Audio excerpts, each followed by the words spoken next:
जब world war 1 और world war 2 हुआ था, दुनिया की क्या हालत हुई थी हम सब ने देखा है। इसके बाद वर्ल्ड वॉर 3 की कोई उम्मीद भी नहीं कर सकता, लेकिन रूस की गलती से वर्ल्ड वॉर 3 होना तय था। सिर्फ एक शख्स जो अगर ना होता तो दुनिया का नक्शा कैसा होता पता नहीं, लेकिन आज जैसा है वैसा बिल्कुल नहीं होता, क्योंकि वर्ल्ड वॉर 3 हो ही जाता। एक शख्स के फैसले ने दुनिया को भारी तबाही से बचा लिया।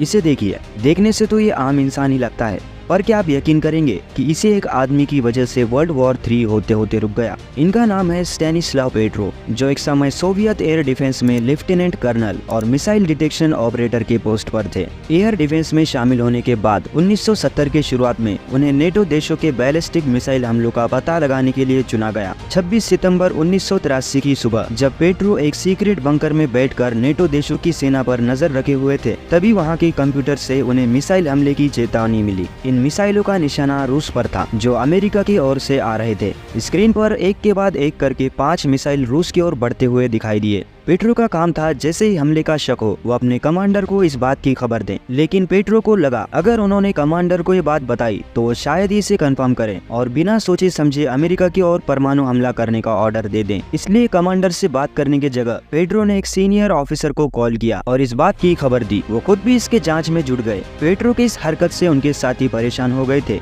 वो उनसे बार बार पूछते रहे कि क्या करना है, लेकिन पेट्रो ने उन्हें इंतजार करने के लिए कहा। आप सभी के दिमाग में एक सवाल तो जरूर आ रहा होगा कि आखिर रूस को अचानक ही अमेरिका का डर क्यों था।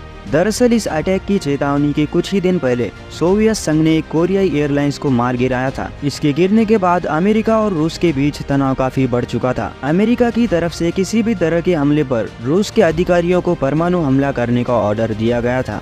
जब कुछ देर हो गई और मिसाइल हमले का अलार्म वैसे ही बजता रहा, जबकि रूस के अंदर इतनी देर में तो मिसाइल का गिर जाना चाहिए था। साथ ही जब कहीं से कोई मिसाइल हमले की खबर नहीं मिली तो पेट्रो समझ गए कि कुछ तो गड़बड़ है। फिर जब उन्होंने जांच की तो पता चला कि सूरज की रोशनी को रडार ने मिसाइल की रेंज की तरफ फीड कर लिया था। पेट्रो ने कमांडर को इस चेतावनी के बारे में नहीं बताने का जो फैसला लिया था, उस फैसले को लेकर पेट्रो को बहुत खुशी हुई। जरा सोचिए, पेट्रो अगर इस हमले के बारे में अपने सीनियर्स को बताते तो रूस अपनी मिसाइल अमेरिका की ओर दाग देता, फिर न्यूक्लियर वॉर छिड़ जाता। अगर नहीं बताते और हमला हो जाता तो भी इसके लिए पेट्रो को ही जिम्मेदार ठहराया जाता। मतलब उनके लिए ये फैसला लेना आसान नहीं था। अगर पेट्रो अपने कमांडर से ये बात छिपाने का फैसला ना लेते तो दुनिया को न्यूक्लियर वॉर देखना पड़ता। इस काम के लिए पेट्रो को बाद में रूस और अमेरिका की ओर से पुरस्कार दिया गया था, लेकिन उन्होंने कभी भी अपने काम के बारे में ज्यादा कुछ नहीं कहा। 2017 में 78 साल की उम्र में उनकी मौत हो गई। अभी फिलहाल स्क्रीन पर दिखाई दे रहे वीडियो पर क्लिक करके ये जान लो कि कैसे एक लुप्त आविष्कार पूरे दुनिया को बदल सकता था।